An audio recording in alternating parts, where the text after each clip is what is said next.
Just can't be choosers. Please understand that. Pakistan کی جو روٹی ہے آپ اس کو سکڑنا چاہتے ہیں. Just can't be choosers. Please understand that. ایک بندہ جو خود کو بیگر کہے پاکستان کے اندر بیٹھ کر, جو کہے کہ میں اگر کسی کو فون کرتا ہوں تو وہ یہ سمجھتا ہے کہ پیسے مانگے گا, اس کی ایسے اتنی رسپیکٹ کیسے ہو گئی؟ بھارت کے وزیر اعظم نے نہ ہاتھ ملایا اور نہ ایک دوسرے کی طرف دیکھے, کوئی مسکراہٹوں کا تبادلہ ہوا. ملاقات تو دور کی بات ہے, ملاقات تو ہوئی نہیں. آپ کے پاس اس وقت نہ کافی چاول ہے, نہ کاٹن ہے, نہ ویٹ ہے, نہ کچھ ہے. اس حکومت کی جو بڑی ناکامیاں ہیں نا, یہ حکومت بنیادی طور پہ ملک صاحب نہ آپ کو ریلیف دینے کے لیے آئی تھی, نہ مجھے, نہ عوام کے کسی اور شخص کو. اس میں چائنا بھی شامل ہے, اس میں رشیا بھی شامل ہے. تو آپ کے وزیر اعظم نے یہ بات ان کے منہ پر کی کہ آپ نے بیڑا غرق کر کے رکھ دیا ہے ہمارا. یہ جو دورہ ہوا ہے سمرقند کا دورہ, یہ شنگھائی کوآپریشن آرگنائزیشن کا جو اجلاس ہے, یہ بڑا عجب اجلاس ہوا ہے. ٹھیک ہے, بہت ہی عجب اجلاس ہوا ہے. پہلی بات تو یہ ہے کہ اس اجلاس کے اندر جو ہے وہ جناب مودی کو ساتھ وہ کھڑے تھے, شی جی پنگ, پریمیئر شی جی پنگ اور پرائم منسٹر مودی ساتھ کھڑے تھے. دونوں کے چہروں پہ نہ مسکراہٹ تھی اور نہ دونوں نے ہینڈ شیک کیا, مصافحہ کیا. ٹھیک ہے, چین کے صدر نے بھی اور بھارت کے وزیر اعظم نے نہ ہاتھ ملایا اور نہ ایک دوسرے کی طرف دیکھے, کوئی مسکراہٹوں کا تبادلہ ہوا. ملاقات تو دور کی بات ہے, ملاقات تو ہوئی نہیں. ٹھیک ہے, اب دوسرے جو معاملہ ہوا وہ یہ کہ پرائم منسٹر مودی اور پرائم منسٹر شہباز شریف ایک ہی تصویر کے دو الگ الگ کونوں پہ کھڑے ہیں اور ان کے درمیان بھی نہ ملاقات ہوئی اور نہ ان کی بات چیت ہوئی. اچھا, اب یہاں پر میرا خیال یہ ہے کہ جو یعنی شنگھائی کوآپریشن آرگنائزیشن میں مجھے نہیں پتا کہ انڈیا کیوں موجود ہے. مطلب میں یہاں پہ آ کے اپنی جو ہے وہ تھوڑا سا یعنی بے بسی محسوس کرتا ہوں. تو کمنٹ دینا کہ انڈیا نے شنگھائی کوآپریشن آرگنائزیشن میں آ کے کیا حاصل کیا, اس فورم میں کیا ہے.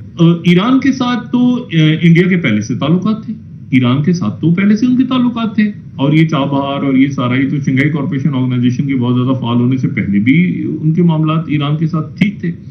اس کے بعد وسطی ایشیا کے جو ملک ہیں ان کے ساتھ بھی ان کے تعلقات تو سوویت دور سے ہیں, اور سوویت یونین کے ساتھ رشیا کے تعلقات بھی ان کے کولڈ وار کے دور سے ہیں. آپ کے پاس اس وقت نہ کافی چاول ہے, نہ کاٹن ہے, نہ ویٹ ہے, نہ کچھ ہے, اور انفلیشن 45% ہے. اور جو ہے ان چیزوں میں جو ضروری ہے کھانے کے لیے وہ ان قیمتوں پہ بڑھ رہا ہے. آٹا 115 کلو, گیس 250% اوپر, دال 360 روپیہ. تو میں آپ سے یہ پوچھنا چاہتا ہوں سمینا کہ یہ جو آفت 6-8 مہینے پہلے آئی تھی اور 6-8 ہفتے پہلے سے ہم گزر رہے ہیں, اس کا مطلب یہ ہے کہ یہ جو آفت آنے والا ہے یہ اس سے بھی بدتر ہوگا, اور اگر بدتر نہیں ہوگا اتنا ہی جتنا برا ہوگا. مثال کے طور پہ کھانے کی کمی. اچھا, ہیلتھ ایمرجنسی. کراچی میں اس وقت ہر ہسپتال کے باہر ایک لمبا کیو ہے. کس کا؟ ایمرجنسی اس کے ریلیف کے لیے ہر ہسپتال کے لمبے لائن ایمرجنسی ٹریٹمنٹ کے لیے لگے ہوئے ہیں. اور آپ دیکھ رہے ہیں کہ ان امپلائمنٹ کیا ہے, اور مرڈر مانے وہ قتل اور رابری, اور اس کا کیا ہوا ہے. تو میں یہ سمجھتا ہوں سمینا کہ یہ جو گزرے ہیں اور جو اب وقت آنے والا ہے اس کے لیے کیا ہوگا, میں سمجھ نہیں آ رہی ہے مجھے. کیا یہ ہمارا بالکل ٹرم ختم ہو جائے؟ ہم اس وقت $20 بلین ڈیفیسٹ میں ہیں ہر مہینہ. ہم نہیں کما سکتے ہیں, وی آر بروک, ہم بینکرپٹ ہیں, اور ہمیں کوئی پیسے نہیں, کیش نہیں دے رہا ہے. ٹینٹس دے رہے ہیں, کھانا دے رہے ہیں, وہ کیش جو ہم چاہتے ہیں وہ اب تک نہیں آ رہا ہے. انشاءاللہ وہ آئے گا. لیکن کل سے آپ لوگ یا سارے مل کر یہ لگے ہوئے ہیں کہ شہباز شریف ورتھ لسننگ نہیں ہے, اس کو کوئی نہیں سنے گا, اس کی کوئی ریسپیکٹ نہیں ہے, وہ جو مرضی وزیر اعظم ہو وہ پاکستان کا نمائندہ ہے, پاکستان بیٹھا ہوا ہے وہاں پر. غزالہ صاحبہ دیکھیے, میں کچھ چیزوں سے آپ کی اگری کروں گی اور کچھ چیزوں سے آپ کی ڈس اگری بھی کروں گی. شہباز شریف صاحب پاکستان کے پرائم منسٹر ہیں, اس لیے ان کی یقیناً ان کو ویلکم کیا جائے گا, کیونکہ پاکستان کی حیثیت اپنی جگہ موجود ہے, اسٹریٹجکلی پلیسڈ ایک کنٹری ہے جس کا اپنا ایک ویٹ ہے اور اپنی اہمیت ہے. تو اس وجہ سے شہباز شریف صاحب کو انٹرٹین بھی کیا جا رہا ہے اور ایکسیپٹنس بھی ہے ان کی. مگر جہاں تک ان کے اپنے کیلیبر اور ان کی بات ہے, سوشل میڈیا جو ہے وہ آزاد ہے اور اس میں کسی ایک انفلوئنسر یا کسی پولیٹیکل پارٹی کا انفلوئنس اس میں شامل نہیں ہوتا, اور یہ لوگوں کا اپنا ایک طریقہ ہوتا ہے سوشل میڈیا میں, جس میں بہت دفعہ وہ ہر پارٹی کو کسی نہ کسی سوشل میڈیا کی کلپ پہ اعتراض ہوتا ہے اور کسی پہ نہیں ہوتا.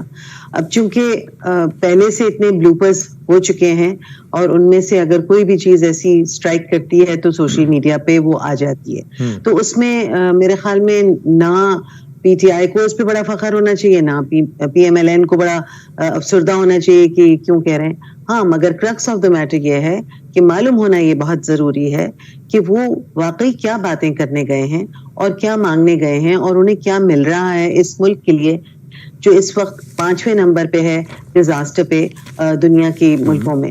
تو میں آپ کو جو بتا دیتا سب سے ہوں زیادہ کہ پاکستان, ترکی اور رشیا مل کر جو پائپ لائن ہے اس کے اوپر وہ بات کر رہے ہیں, اس منصوبے کو آگے بڑھائیں گے, سی پیک کو مزید پرولونگ کیا جائے گا.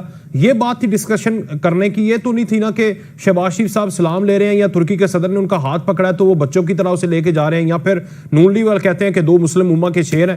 یہ ڈسکشن کیوں بڑے بڑے لیڈران کر رہے ہیں, آپ کے بڑے بڑے رہنما جو ہیں اس کو ٹویٹ ری ٹویٹ کیے جا رہے ہیں؟ دیکھیے, میں تو سمجھتی ہوں کہ اگر یہ بات ہو بھی رہی ہے تو آپ کو ذمہ دار ہونے کے ناطے یہ سوال اٹھانا ہی نہیں چاہیے, اور آپ کو ذمہ دار ہونے کے ناطے وہ سوال اٹھانے چاہیے جو آپ سمجھتے ہیں کہ اس موقع پہ اہم ہے. یعنی جو غلط ہو رہا ہے اس کو میں غلط نہ کہوں. نہیں, آپ بے شک غلط کہیے, میں اس پہ منع نہیں کر رہی آپ کو, مگر اس کو موضوع بنانا نہیں چاہیے. اگر آپ سمجھتے ہیں کہ اس قابل نہیں ہے کہ اس کو موضوع بنایا جائے اور آپ کنڈیم کر رہے ہیں بہت سارے پولیٹیکل ورکرز اور لیڈرز کو, تو آپ اس کو پھر آپ بھی اس کو موضوع گفتگو نہ بنائیں. What's the way to condemn it without making, مطلب یہاں پہ ڈسکشن کے بغیر میں ہوا میں کنڈیم کر دوں, دل میں کنڈیم کر دوں کہ غلط ہو رہا ہے؟ دیکھیں, کنڈیم تو بہت ساری چیزیں ہونی چاہیے. کنڈیم جو ہے شہباز شریف کو بھی تھوڑا سا لوگوں کو آن بورڈ لینا چاہیے تھا, بتانا چاہیے. اور وہ جب یہ بول کے جا رہے ہیں ملک سے باہر کہ میں جس ملک میں بھی جاتا ہوں وہاں پہ لوگ کہتے ہیں کیا مانگنے آیا ہے, تو اپنی وقت اور اپنی اہمیت کو کمتر کرنا خود انہوں نے بھی کیا. تو اس کو میں نہیں سمجھتی کہ وہ بھی صحیح تھا.